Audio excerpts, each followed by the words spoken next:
Right, before we go any further, I need you to sit down for this one.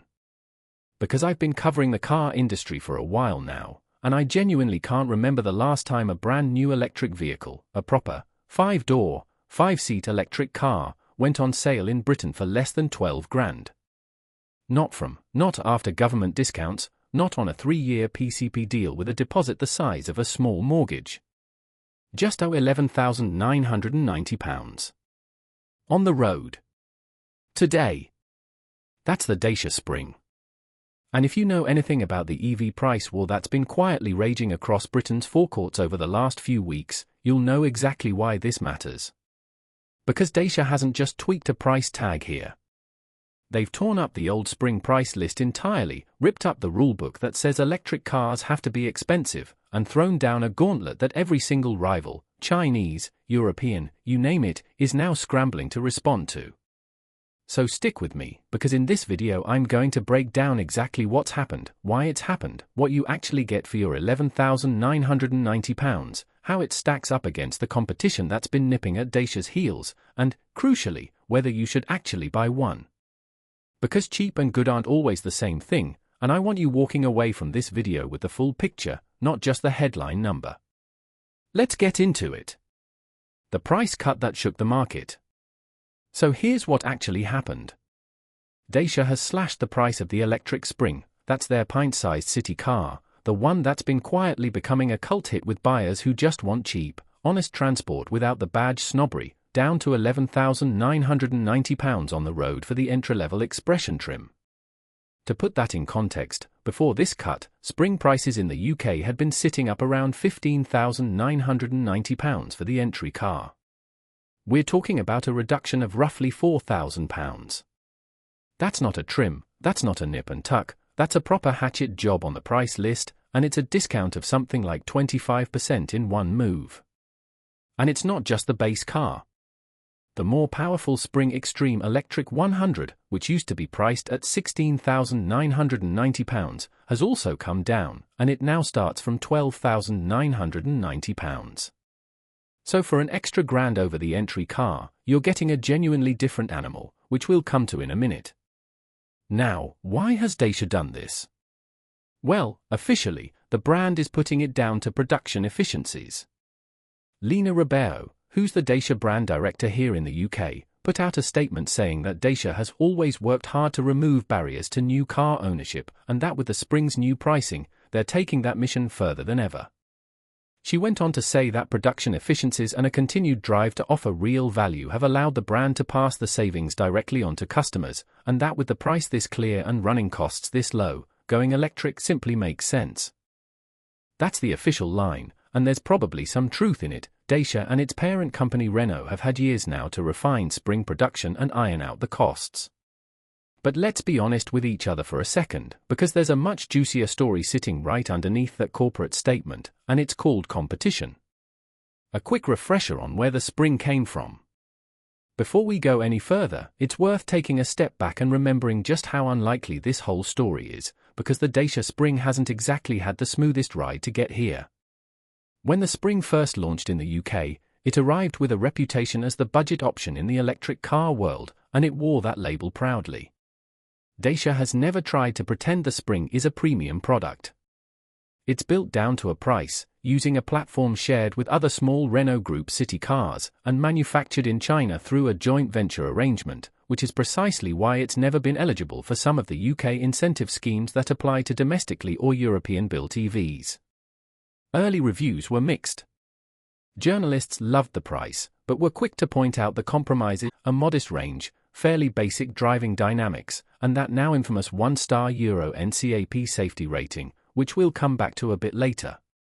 Despite all that, the Spring found a genuine audience.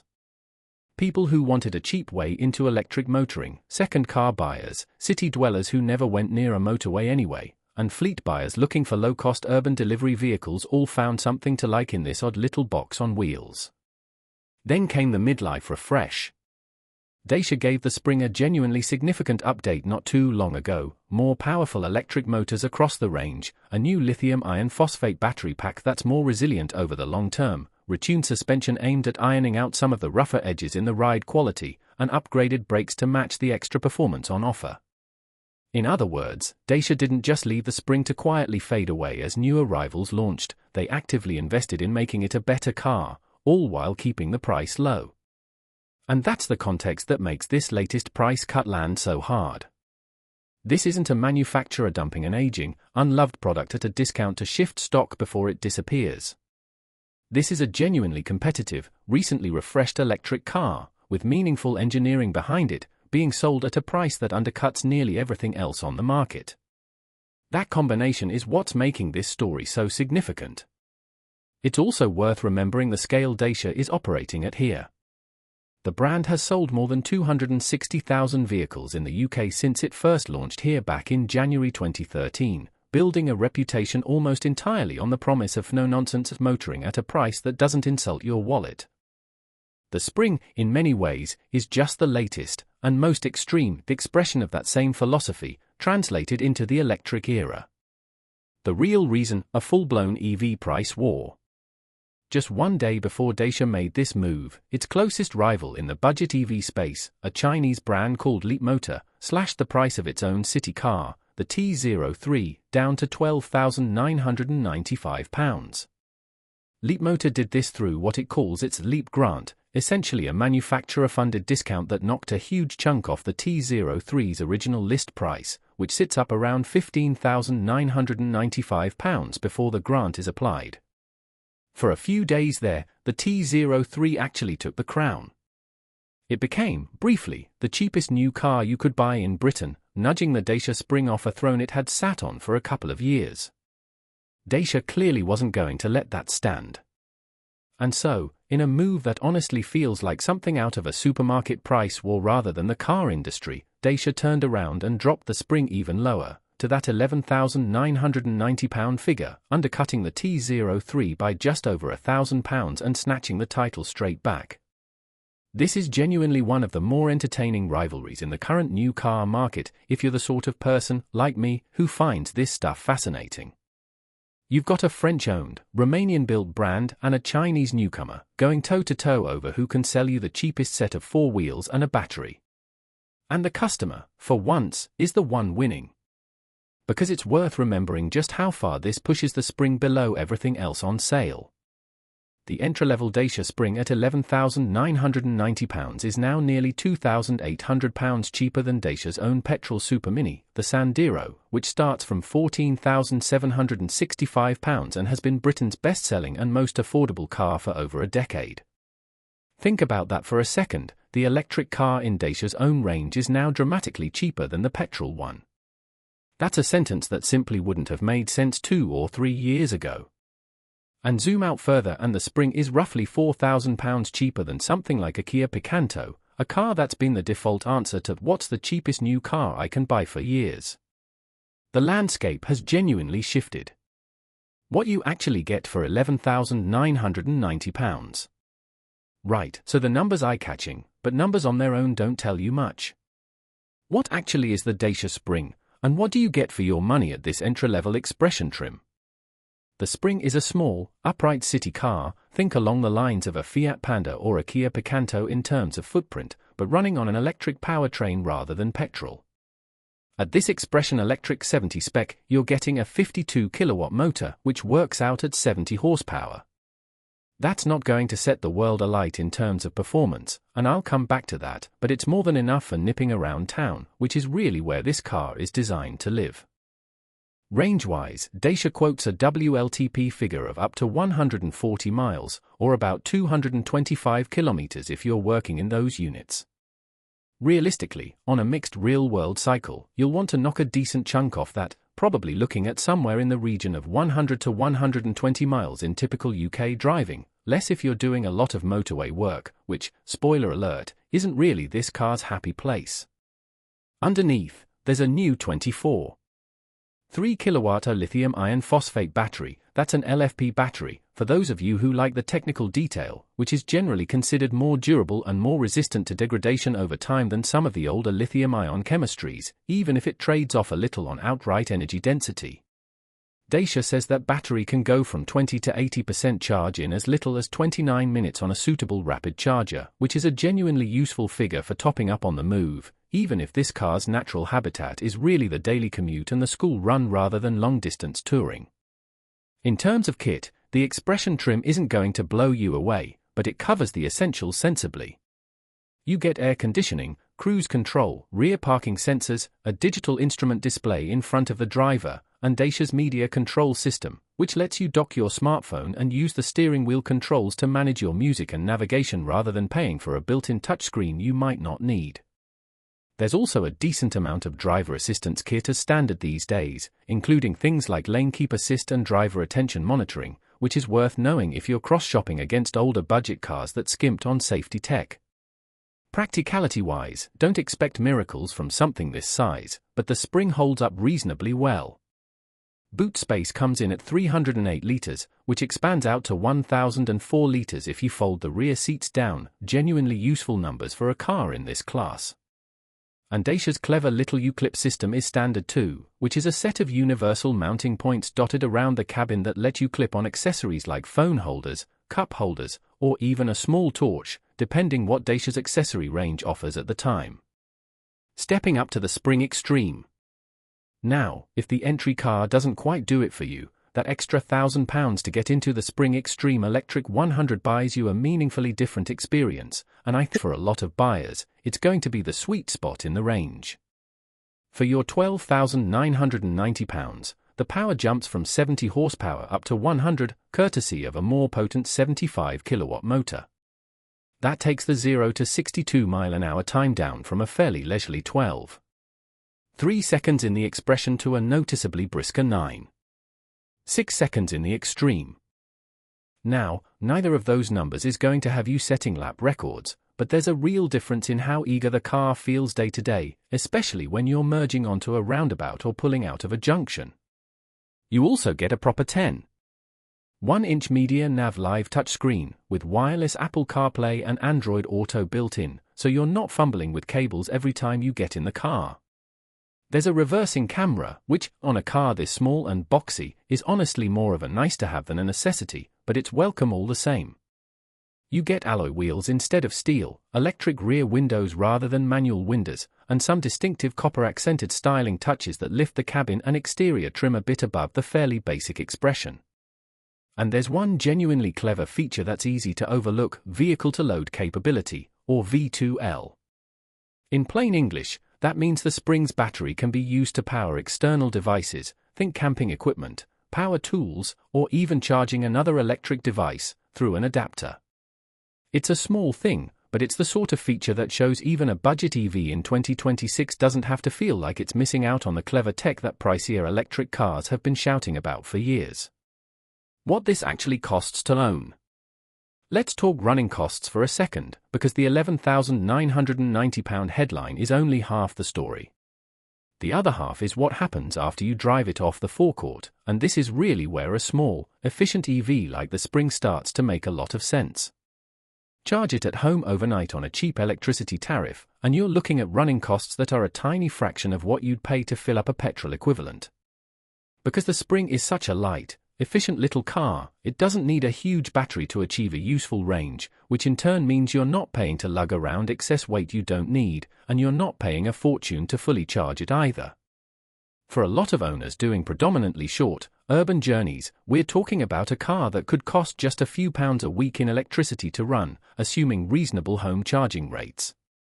Insurance is another area where the Spring tends to do well, given its low power outputs, modest performance, and relatively low list price, all of which insurers tend to like when they're calculating premiums. It won't be the cheapest car in Britain to insure, because EVs in general can sometimes carry a premium due to battery replacement costs and the still developing repair network for electric vehicles, but relative to its rivals, the Spring tends to sit in a sensible bracket. Servicing and maintenance also benefit from the fact that electric motors are mechanically simpler than a petrol or diesel engine, no oil changes, no timing belts, none of the wear items that come with an internal combustion engine. That doesn't mean an EV is maintenance-free, but it typically means lower running costs over the life of the car. Then there's the finance question, because let's be honest, most people buying a new car in Britain these days aren't paying cash upfront, they're financing it, whether that's through PCP, hire purchase, or a lease. At £11,990, even before you factor in any dealer discounts, the monthly payments on a Spring are going to be dramatically lower than pretty much anything else in the new car market, electric or otherwise. For younger buyers, first-time drivers, or anyone trying to keep their monthly outgoings under control in a cost-of-living climate that's still squeezing household budgets, that's an enormously appealing proposition, a genuine, brand-new car, with a manufacturer warranty, for finance payments that can rival what people are currently paying for a used petrol Super Mini. The electric car grant problem. Now here's a wrinkle in the story that's worth flagging, because it explains a lot about how this whole price war has unfolded, and it's something a lot of buyers might not be aware of. Neither the Dacia Spring nor the Leapmotor T03 currently qualifies for the UK government's electric car grant. Why? Because both cars are manufactured in China, and the eligibility rules for that grant are tied to where and how the vehicle, and often its battery, is produced. So unlike some rival EVs that are getting a leg up from government incentives, both the Spring and the T03 are relying entirely on manufacturer-funded price cuts to compete on cost. Leapmotor's approach is that Leap grant I mentioned earlier, which effectively discounts the T03 by around £3,000 off its original list price. Dacia, on the other hand, has taken the more straightforward route and simply slashed the list price of the Spring outright. No grant scheme, no small print, just a lower number on the price list from day one. There's an interesting twist coming, though.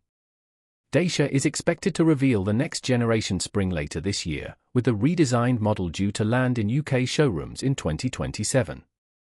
And the current expectation, though this isn't confirmed yet, so treat it as a watch this space, is that production of the next Spring could move from China to Europe. If that happens, it would open the door to the new Spring potentially qualifying for grants like the electric car grant, assuming similar government support schemes are still in place by the time it arrives. That would be a genuinely significant shift, because it would mean Dacia could combine an already rock-bottom list price with government incentives on top, which is a combination that could be very hard for any rival to touch. How it stacks up against the competition. Let's put some of this in a bit of a table format in our heads, because context really matters here. Against the Leapmotor T03, the Spring now undercuts it by just over £1,000, at £11,990 versus £12,995. The T03 is arguably the more sophisticated car on paper in some respects, with a bit more range and equipment in certain trims, but the raw price gap now sits firmly in Dacia's favour. Against the Dacia Sandero, the brand's own petrol Super Mini, the Spring is now nearly £2,800 cheaper, which is a genuinely strange position for Dacia to be in. For years, the Sandero has been the go-to answer whenever anyone asked what's the cheapest new car in Britain.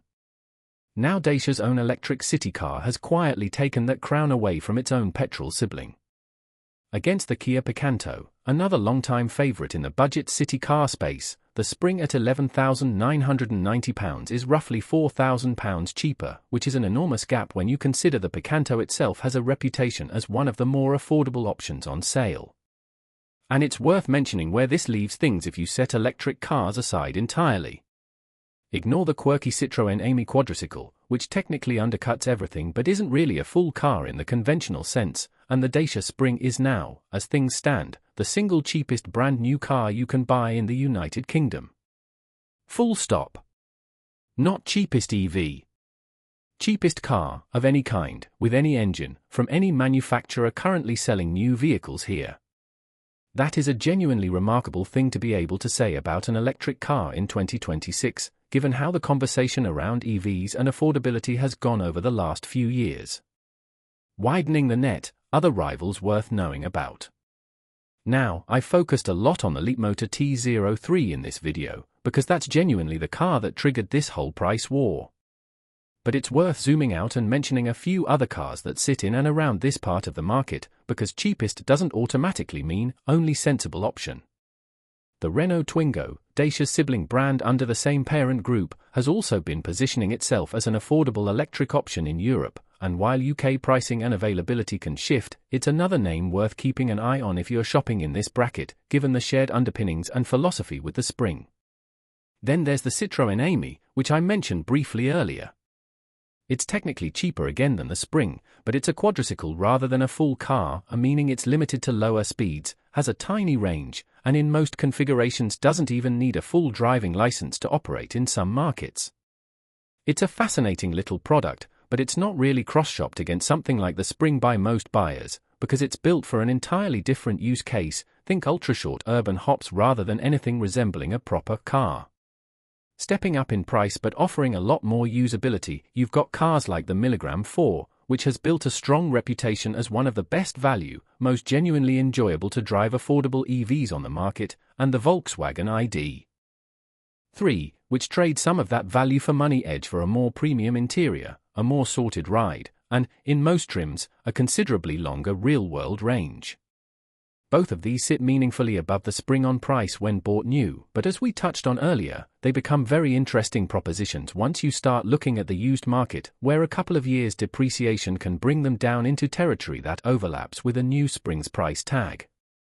The point I'm making here is simple: the Spring's price makes it an obvious headline, but it shouldn't be the only card on the table when you're actually deciding what to buy. If your needs stretch beyond pure city driving, it's worth at least cross-shopping a lightly used alternative before you commit. The honest bit, where the Spring falls short.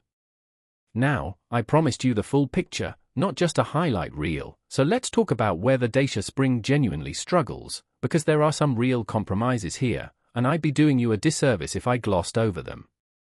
First up, safety. The Spring scored just 1 star out of 5 in Euro NCAP crash testing. That's a genuinely low score, and while a lot of that comes down to a lack of advanced active safety systems rather than the physical structure of the car falling apart in a crash, it's still something that should give family buyers real pause, especially if this is going to be a car carrying children regularly. Second, this is not a motorway car, and I don't think Dacia would even pretend otherwise. The WLTP range of up to 140 miles drops noticeably at higher, sustained speeds, and rapid charging tops out at 40 kilowatts on the DC network, which means a 20 to 80% top-up can take the best part of half an hour, and even then, you're only really putting back somewhere around 100 miles of real-world range for your trouble. Combine that with a fairly agricultural ride and handling setup, cheap tires that don't offer a huge amount of grip, and noticeable wind and road noise creeping into the cabin once you're up to speed, and the picture that emerges is of a car that is brilliant in town and genuinely miserable anywhere else. Third, and this is more of a practical point than a criticism, the entry expression trim skips a built-in touchscreen entirely. If you're used to modern infotainment systems, that might feel like a step backwards, even though Dacia's media control smartphone docking solution is a perfectly sensible way to keep costs down without losing functionality altogether. Put all of that together, and the honest verdict from a lot of reviewers, and one I broadly agree with, is that the Dacia Spring makes brilliant sense as a second car. Something for pottering around town, doing the school run, nipping to the shops, commuting a modest distance to work, all on electricity that costs pennies compared to petrol. But if you're looking for one single vehicle to do absolutely everything, motorway trips, family holidays, the lot, the Spring is going to leave you wanting, and it might be worth looking at something with a bit more range and a bit more comfort, even if that means spending more. Should you actually buy one? So, bringing this all together, should you actually go and put your money down on a Dacia Spring at this new £11,990 price? If you're after a second car, a city runabout, or a first car for a new driver who mostly needs to get around town cheaply and doesn't want the running costs of petrol or the insurance headaches that can come with sportier options, then honestly, it's hard to argue with the value proposition here. You are getting a genuinely usable, reasonably practical, standard safety kit-equipped electric car for less than £12,000. 2 or 3 years ago, that would have sounded like a fantasy. If you're looking for your one and only car, the car that needs to handle everything from the daily commute to the occasional long motorway slog to visit family 3 hours away, I'd urge a bit more caution. The range, the 1-star crash rating, and the motorway manners are all real considerations, and it might be worth cross-shopping against something like an Milligram 4, a Volkswagen ID. 3, or even a well-spec'd used electric car in a similar price bracket, several of which can be found for similar money to a well-optioned Spring once you start comparing used listings.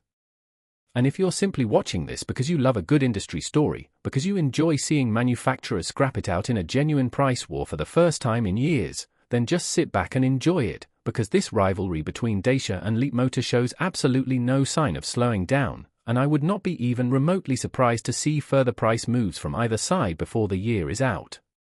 Quick-fire answers to the questions you're probably asking.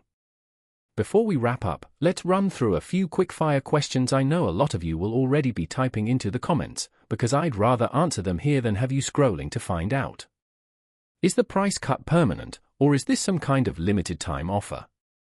Based on everything Dacia has said publicly, this is a genuine reduction to the Spring's list price, not a flash sale or a temporary promotional discount. That said, car pricing can always move again in either direction, especially in a market this competitive right now, so if you're seriously considering one, it's always worth double-checking current pricing directly with a dealer or through Dacia's own configurator before you commit, just in case anything's shifted since this video went live. Can I still negotiate on top of this price? In theory, yes, dealer discounts and negotiation are still very much part of buying a new car in Britain, even one as keenly priced as this. Some price comparison and car buying platforms have shown average savings of a couple of £1,000s off RRP on Spring models in the past, so it's always worth shopping around and seeing what deals are available in your area, rather than assuming the list price is completely fixed in stone.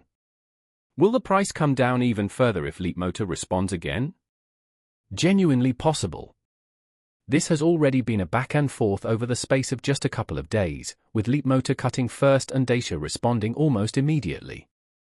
Neither side has shown any sign of blinking yet, so I wouldn't rule out further movement from either manufacturer in the weeks ahead. Is it worth waiting for the next generation Spring instead? That depends entirely on your patience and your priorities. The redesigned Spring isn't expected to arrive in UK showrooms until 2027, and while the prospect of European production and potential grant eligibility is exciting, none of that is locked in yet. If you need a car now, the current Spring at this price is an extremely strong proposition in its own right. If you can comfortably wait, it might be worth keeping an eye on how the next generation model shapes up before making a final decision. What's the warranty situation like? Dacia's standard warranty coverage in the UK has generally been competitive within the budget segment, and it's always worth checking the exact current terms, including any separate battery warranty coverage, which tends to run longer than the standard vehicle warranty on most EVs, directly with a dealer, since these details can be refined over a model's life cycle. So there you have it, the full story behind how Dacia tore up its old price list and dragged the Spring down to £11,990. Making it not just the cheapest electric car in Britain, but the cheapest new car of any kind currently on sale. It's a fascinating moment for the UK car market. We've spent years hearing that electric cars are too expensive, that they're a luxury reserved for buyers who can afford a premium badge and a big deposit. And here's Dacia quietly proving that wrong, undercutting its own petrol model in the process, and dragging a Chinese rival into a genuine price war that's benefiting nobody more than the person actually buying the car. Now I want to hear from you. Would you actually consider a Dacia Spring at this price, knowing what you now know about its range and its safety rating? Or does the thought of a 1-star crash test rating rule it out for you completely, no matter how tempting that number on the price list looks? Drop your thoughts down in the comments. I read every single one of them and I love seeing where you all land on this. If you enjoyed this video, do me a favor and hit that like button. It genuinely helps get this content in front of more people who are trying to make sense of the current car market. And if you haven't already, make sure you're subscribed, because with this price war heating up between Dacia and Leapmotor, I guarantee we haven't heard the last of this story. There'll be more updates coming as soon as either brand makes their next move. Thanks so much for watching. I'll see you in the next one.